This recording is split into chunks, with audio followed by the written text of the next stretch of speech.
Nah, kali ini kembali lagi di channel YouTube-nya saya, Paskalia.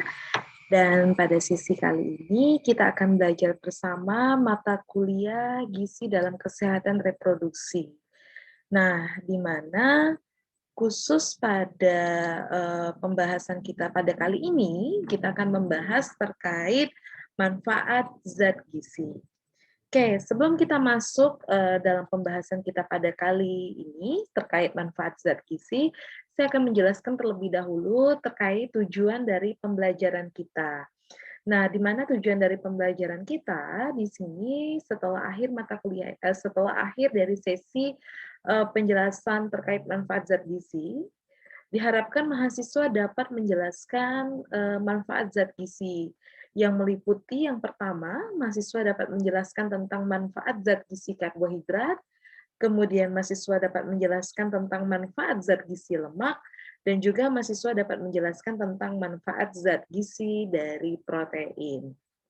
Nah, kita pelajari dulu terlebih dahulu tiga hal tersebut, dan kita akan bahas satu-satu. Kita akan masuk terlebih dahulu terkait manfaat zat gizi karbohidrat.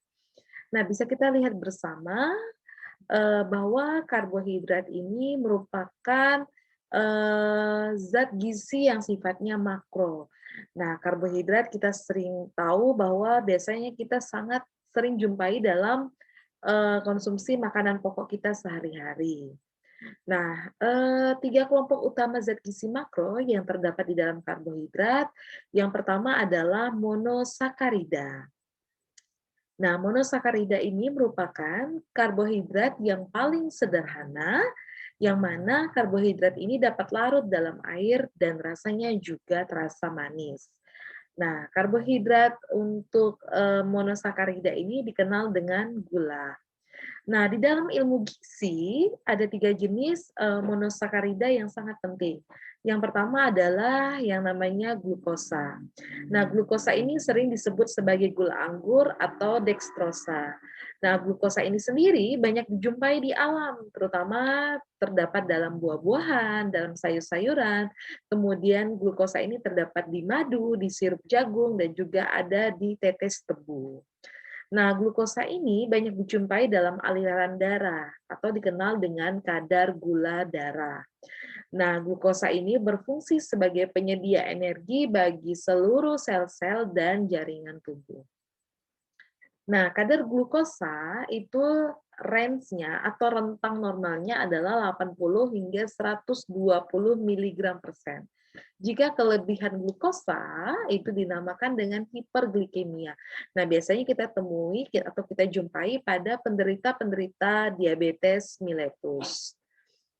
Selanjutnya, monosakarida untuk jenis kedua adalah fruktosa.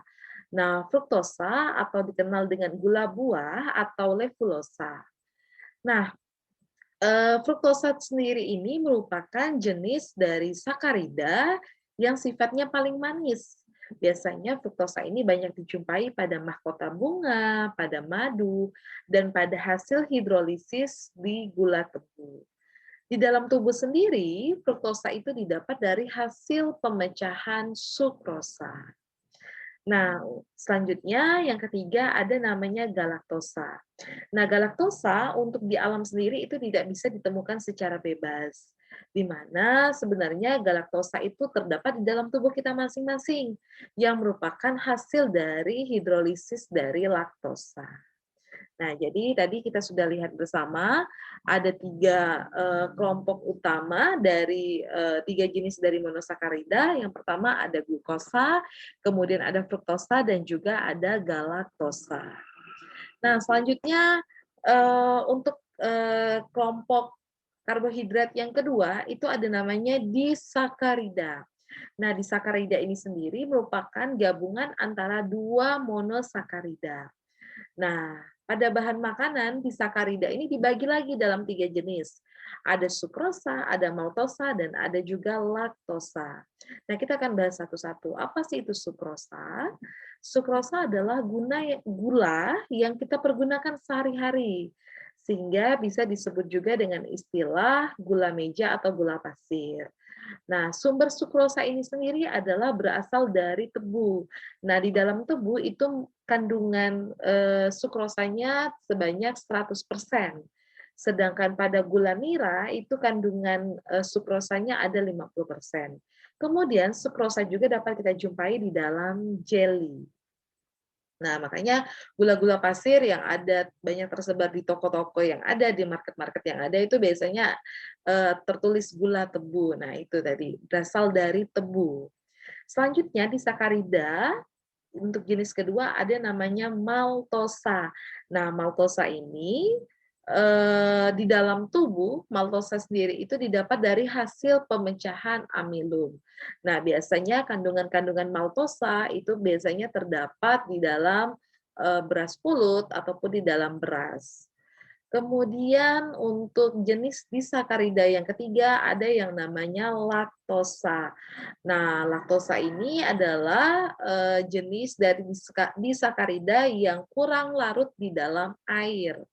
Nah, sumbernya hanya biasanya terdapat pada susu, sehingga sering juga disebut dengan gula susu. Nah, susu sapi sendiri itu mengandung laktosa sebanyak 4 hingga 5%, sedangkan ASI itu mengandung kadar laktosa 4 hingga 7%. Nah, kalau tadi kita udah ngomong monosakarida dibagi dalam 3 jenis, disakarida juga dibagi dalam 3 jenis, ada sukrosa, maltosa, dan ada laktosa. Oke, selanjutnya untuk jenis karbohidrat yang ketiga itu ada namanya polisakarida. Nah, polisakarida ini apa sih? Polisakarida ini adalah senyawa karbohidrat yang kompleks, yang mana dapat mengandung lebih dari 60.000 molekul monosakarida. Nah, sumber-sumber polisakarida ini biasanya dapat kita jumpai dalam makanan sehari-hari kita, misalnya dalam umbi-umbian, dalam biji-bijian, kemudian juga terkandung di dalam kecambah, dan juga terkandung di dalam sirup jagung. Nah, jadi ketika kita konsumsi umbi-umbian, itu mengandung polisakarida, mengandung karbohidrat. Oke. Selanjutnya, apa sih fungsi dari karbohidrat itu sendiri? Nah, fungsinya ada beberapa poin. Yang pertama, fungsi utama karbohidrat itu sebagai sumber energi. Jadi sumber energi untuk bisa kita beraktivitas sehari-hari. Nah, di mana 1 gram karbohidrat itu dapat menghasilkan 4 kalori, yang mana kalori ini dibutuhkan untuk sel-sel jaringan tubuh di dalam tubuh kita melakukan aktivitasnya. Nah, sebagian karbohidrat ini diubah langsung menjadi energi untuk aktivitas fisik, dan sebagian lagi akan disimpan di dalam bentuk glikogen yang mana terdapat di dalam hati dan di dalam otot. Jadi fungsi utama dari karbohidrat adalah untuk energi, sumber energi dalam tubuh kita sebagai eh, energi yang dibutuhkan untuk kita menjalani aktivitas sehari-hari. Jadi biasanya kalau memang orang yang kekurangan karbohidrat itu akan mengalami masalah di aktivitas fisik, biasanya ditandai dengan lemah, karena sumber energinya yang terbatas. Selanjutnya, fungsi karbohidrat yang kedua adalah melindungi protein agar tidak dibakar sebagai penghasil energi. Nah, kalau misalnya karbohidrat kita kurang, maka yang akan dipakai untuk sumber energi kita akan diambil dari protein, dari kandungan protein yang kita konsumsi dari makanan. Nah, kalau misalnya kita pemenuhan karbohidratnya terpenuhi, maka protein ini tidak akan dibakar sebagai energi, sebagai penghasil energi. Jadi si karbohidrat ini bisa melindungi protein yang dibutuhkan juga di dalam tubuh kita. Nah, selanjutnya fungsi selanjutnya dari karbohidrat adalah membantu metabolisme lemak dan protein untuk mencegah ketosis dan pemecahan protein yang terlalu berlebihan. Selanjutnya, di dalam hepar atau di dalam hati, karbohidrat itu juga berfungsi untuk mendetoks zat-zat toksik tertentu. Jadi untuk menyaring zat-zat toksik tertentu, itu fungsi karbohidrat. Nah, terus selanjutnya, jenis karbohidrat itu juga mempunyai fungsi khusus. Di antaranya di mana laktosa itu dapat membantu penyerapan kalsium, yang mana itu berfungsi untuk pertumbuhan dan perkembangan tulang di dalam tubuh kita.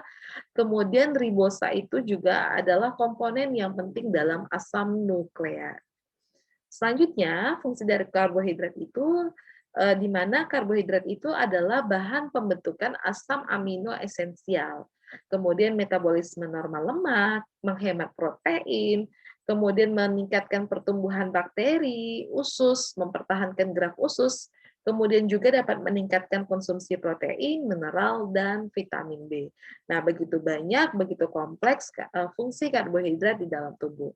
Untuk itu, untuk mahasiswa semuanya juga perlu diperhatikan. Jadi, jangan sampai mau diet nih, mengurangi jumlah karbohidrat berlebihan. Nah, dilihat bahwa karbohidrat itu punya segudang fungsi yang sangat berperan penting di dalam tubuh kita dan aktivitas fisik kita. Sehingga ketika kita memilih mengurangi karbohidrat, ya tetap dalam batasan normal, maksudnya range normal konsumsi karbohidrat itu. Selanjutnya, nah ini kita bisa lihat sumber-sumber dari karbohidrat. Nah, sumber karbohidrat itu bisa yang pertama dari tumbuh-tumbuhan. Nah, kita bisa lihat bahan makanan sumber karbohidrat yang berasal dari tumbuh-tumbuhan. Yang pertama biasalah makanan pokok masyarakat Indonesia pada umumnya, yaitu beras. Nah, di mana di dalam 100 gram beras itu terkandung 76 hingga 80% kandungan karbohidrat di dalamnya. 76 hingga 80 gram karbohidrat di dalam 100 gram beras. Kemudian singkong itu juga terkandung 35 gram karbohidrat. Kemudian gaple itu terkandung 81 gram karbohidrat. Nah, gaple itu biasanya ubi yang dipotong kecil-kecil kemudian dikeringkan. Nah, selanjutnya ada ubi rambat. Nah, ubi rambat itu mengandung 28 gram karbohidrat, kemudian jagung mengandung 64 hingga 74 gram karbohidrat, kentang mengandung 19 gram karbohidrat, gandum atau terigu mengandung 77 gram karbohidrat, dan sagu mengandung 85 gram karbohidrat. Nah, ini adalah sumber-sumber karbohidrat yang berasal dari tumbuh-tumbuhan. Nah, biasanya yang jadi permasalahan adalah yang menyebabkan seseorang itu kelebihan akan karbohidrat ketika dia udah konsumsi nasi sebagai konsumsi utamanya, terus nasinya digabungin sama mie. Nah, mie itu kan sebenarnya adalah berasal dari tepung, gandum, atau terigu. Nah, bayangkan aja, beras aja sudah kandungan karbohidratnya ada 76 hingga 80 gram. Ditambah lagi dengan gandum, Indomie misalnya, itu ada 77 gram karbohidrat. Akan semakin bertumpuk jumlah karbohidratnya. Jadi kalau misalnya hal kecil lah, kalau misalnya kita makan nasi ya jangan dibarengin sama Indomie. Tapi kalau misalnya makan Indomie ya jangan dengan nasi. Walaupun sebenarnya masih banyak orang-orang yang keliru makan Indomie dicampur dengan nasi. Nah, itu akan double karbohidrat. Nah, itu sebenarnya tidak boleh, tidak dianjurkan untuk seperti itu. Kemudian kalau misalnya menu-menu dietnya mau diganti, hanya tidak konsumsi nasi, jadi bisa diganti dengan konsumsi singkong, ubi rambat, jagung, kentang, sagu. Nah, itu juga sumber-sumber karbohidrat yang ada. Selanjutnya, nah ini tabel karbohidrat yang berasal dari nabati. Nah, bisa kita lihat. Dari nabati itu bisa dari biji-bijian, di mana kalau dari biji-bijian itu energi yang berasal dari karbohidratnya sebesar 65 hingga 90%. Kemudian dari kentang ini energi yang berasal dari karbohidratnya ada sebesar 80%. Ini juga lumayan besar. Kemudian dari buah-buahan itu energi yang berasal dari karbohidratnya ada 80 hingga 95%. Kemudian sayur-sayuran itu energi yang berasal dari karbohidratnya ada 60 hingga 90%, dan juga jamur itu kandungan energi yang berasal dari karbohidratnya ada 40 hingga 50%. Nah, ini tabel karbohidrat yang berasal dari nabati. Selanjutnya ini tabel karbohidrat yang berasal dari hewani. Nah, karbohidrat itu bukan hanya dari nabati, tumbuh-tumbuhan juga bisa berasal dari hewani. Nah, karbohidrat dari hewani itu bisa kita temukan di dalam yang pertama ikan. Walaupun energi yang berasal dari karbohidrat untuk ikan ini dia energinya dapat diabaikan karena energinya juga lumayan besar. Kemudian ada kerang-kerangan, bahan pangannya, jadi kerang-kerangan, kemudian ada tiram, ini makanan-makanan laut ya, ada kepiting, ada udang, ada daging, kemudian ada hati, hati dari berbagai hewan, entah hati ayam, hati sapi, kemudian hati kambing. Nah, itu juga mengandung karbohidrat. Kemudian ada susu, kemudian ada daging sapi, dan juga ada ASI. Nah, ASI itu sumber karbohidrat juga. Jadi karbohidrat itu kalau kita selama ini kenal hanya berasal dari tumbuh-tumbuhan, dari beras, dari jagung, dari ubi, dari biji-bijian. Nah, rupa karbohidrat itu juga bisa berasal dari hewani. Nah, ini contohnya ada ikan, terus ada seafood, ada kerang-kerangan, tiram, kepiting, udang, kemudian dari daging, dari hati berbagai hewan, susu, sapi, dan dari susu ini dari susu sapi maupun dari ASI, air susu ibu. Nah, itu mengandung karbohidrat yang berasal dari eh, hewani. Oke, selanjutnya, nah ini penyakit yang berhubungan dengan karbohidrat. Jika kelebihan karbohidrat di dalam tubuh, nah penyakit itu diantaranya adalah kegemukan atau juga dikenal dengan obesitas, kemudian ada diabetes mellitus, kemudian ada intoleran laktosa, dan ada KKP. Nah, ini jadi bisa dilihat penyakit-penyakit ini. Jadi kita bisa mengkonsumsi karbohidrat itu dalam jumlah yang normal, yang tepat, tidak berlebih, tidak juga kurang. Nah, tadi kita udah ngebahas tentang karbohidrat, selanjutnya kita ngebahas terkait manfaat zat gizi yang kedua, yaitu lemak. Nah, lemak itu secara klasifikasi, lemak itu dibagi menjadi 4. Menurut struktur kimiawinya ada lemak netral yang biasa dikenal dengan trigliserida, ada fosfolipida, ada lecitin, dan ada sphingomyelin. Kemudian menurut sumbernya atau bahan makanan, lemak itu berasal dari lemak hewani dan juga berasal dari lemak nabati. Sedangkan menurut konsistensinya, lemak itu terdiri dari lemak padat dan dari lemak cair. Dan menurut wujudnya, lemak itu dibagi dalam lemak yang tak terlihat, yang biasa dikenal dengan invisible fat, dan lemak terlihat atau visible fat. Nah, lemak lemak padat. Nah, lemak padat ini biasanya kita jumpai di gaji sapi. Nah, itu terkandung lemak padat. Sedangkan lemak cair biasanya kita jumpai dalam kehidupan sehari-hari itu di minyak goreng. Jadi minyak goreng untuk kita goreng telur, goreng ayam misalnya, atau goreng kerupuk, atau untuk menumis. Nah, itu adalah lemak cair yang berasal dari yang dapat kita temui dalam contoh sehari-harinya itu berasal dari minyak goreng. Sedangkan lemak yang tak terlihat itu adalah lemak yang tidak bisa kita lihat secara kasat mata. Nah, contoh lemak yang tak terlihat ini adalah lemak, misalnya lemak dalam susu, kemudian ada lemak dalam daging, kemudian lemak dalam kuning telur, dan lemak dalam biji-bijian. Nah, itu contoh lemak yang tak terlihat. Sedangkan lemak terlihat atau visible fat itu adalah lemak yang dapat dilihat langsung oleh mata. Nah, biasanya dapat kita jumpai di mentega, margarin, kemudian di lemak-lemak hewani. Nah, itu adalah contoh dari lemak yang terlihat. Jadi nanti adik-adik bisa membedakan apa sih contoh lemak yang terlihat dan lemak tak terlihat, apa sih contoh lemak padat dan lemak cair. Nah, kalau lemak hewani ya lemak yang berasal dari hewan. Sedangkan lemak nabati ya lemak yang berasal dari tumbuh-tumbuhan.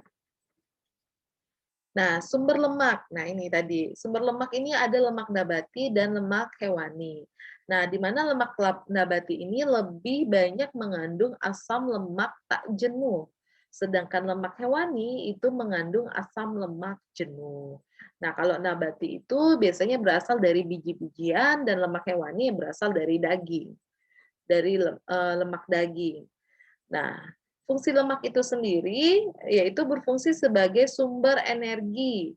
Kemudian yang kedua, bahan baku hormon, kemudian bisa membantu transport vitamin yang larut lemak, serta melindungi organ-organ tubuh bagian dalam. Nah, ini untuk melindungi otot, melindungi tulang. Jadi lemak ini fungsinya sebagai pelindung organ-organ vital, organ-organ tubuh di dalam tubuh kita. Nah, kurang lemak dalam makanan itu juga dapat mengakibatkan kulit menjadi kering dan bersisik. Nah, untuk itu kenapa juga lemak itu perlu dikonsumsi dalam batas yang wajar, yang normal gitu. Tidak berlebihan tapi tidak juga kurang. Nah, ini jadi salah satunya bisa menyebabkan kulit menjadi kering. Kemudian di dalam 1 gram lemak itu mengandung 9 kalori. Sedangkan tadi yang kita sudah bahas sebelumnya, kalau di dalam karbohidrat dalam 1 gram itu hanya mengandung 4 kalori. Nah, kalori ini sendiri kembali berfungsi untuk membantu energi di dalam penghasil energi di dalam tubuh kita. Oke, selanjutnya ini penyakit yang berhubungan dengan masalah lemak. Nah, jika kita mengkonsumsi lemak yang berlebihan, itu juga dapat menyebabkan yang namanya defisiensi lemak atau gangguan penyerapan lemak, yang mana dapat menimbulkan defisiensi vitamin yang larut di dalam lemak. Jadi, kelebihan dan kekurangan lemak itu juga dapat menimbulkan penyakit. Jadi,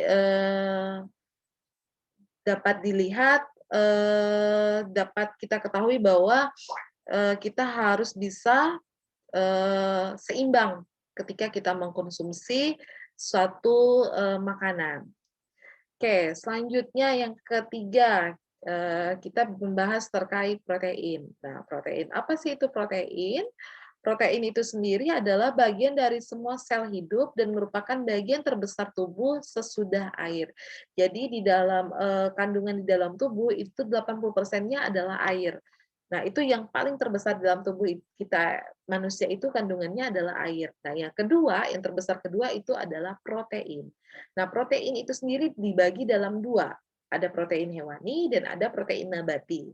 Nah, protein hewani itu adalah protein yang berasal dari daging, dari ikan, dari ayam, dari telur, dari susu. Sedangkan protein yang sifatnya nabati bisa kita temui dalam kacang-kacangan, dalam tempe, dalam tahu. Nah, itu adalah sumber-sumber protein yang sifatnya nabati dan yang protein yang berasal dari hewani. Nah, protein itu sendiri sangat dibutuhkan oleh tubuh. Fungsinya apa? Fungsinya untuk pertumbuhan. Untuk pertumbuhan tubuh kita, kemudian untuk perkembangan tubuh kita, kemudian juga berfungsi untuk pembentukan otot, kemudian pembentukan sel-sel darah merah, kemudian pertahanan tubuh terhadap penyakit, enzim dan hormon, serta sintesa jaringan-jaringan badan lainnya. Nah, ini jadi protein juga berfungsi utama di dalam tubuh kita. Yang pertama adalah untuk pertumbuhan dan perkembangan. Terlebih mereka dengan usia masih di bawah 25 tahun itu kan masih dalam tahap pertumbuhan dan perkembangan yang masih dalam tahap perkembangan yang utama gitu. Jadi jangan sampai di usia-usia itu juga kekurangan protein. Nah, protein ini juga tidak harus melulu kita konsumsi daging, ikan, ayam, telur, susu. Imbang saja. Jadi kalau misalnya hari Senin kita konsumsi daging, ya besoknya kita bisa konsumsi ikan. Selanjutnya kita bisa konsumsi telur, dan jangan lupa juga konsumsi susu. Atau juga bisa kita konsumsi dari tahu dan tempe. Itu makanan-makanan yang murah, yang mudah didapat, tetapi juga mengandung protein yang juga jumlahnya cukup besar. Jadi ketika kita memenuhi kebutuhan akan asupan zat gizi di dalam tubuh kita juga belum tentu tidak perlu juga harus dengan makanan mahal, tetapi dengan makanan yang murah meriah juga sebenarnya punya kandungan zat gizi yang baik untuk tubuh kita. Nah, selanjutnya kita selesai di akhir pemaparan materi terkait manfaat zat gizi. Tadi juga sudah kita bahas bahwa manfaat zat gizi ini ada 3 dalam pembahasan kita kali ini, ada karbohidrat, ada lemak, dan ada protein. Nah, tadi juga sudah disinggung karbohidrat bersumber dari eh, karbohidrat nabati, kemudian dari hewani, begitu juga lemak dan protein. Nah, penyakit-penyakit yang berhubungan dengan kelebihan karbohidrat, kelebihan lemak seperti apa? Nah, selanjutnya untuk pertemuan selanjutnya nanti kita akan juga membahas terkait manfaat zat gizi lainnya. Di antaranya ada vitamin, ada mineral, dan sebagainya. Oke, sekian sesi pemaparan materi pada kali ini. Semoga apa yang disampaikan bisa bermanfaat dengan baik dan tersampaikan dengan baik. Ibu mohon maaf jika dalam penyampaian materi ini ada hal-hal yang kurang berkenan. Sekali lagi terima kasih telah memperhatikan penjelasan kita pada kali ini. Sampai jumpa di materi selanjutnya.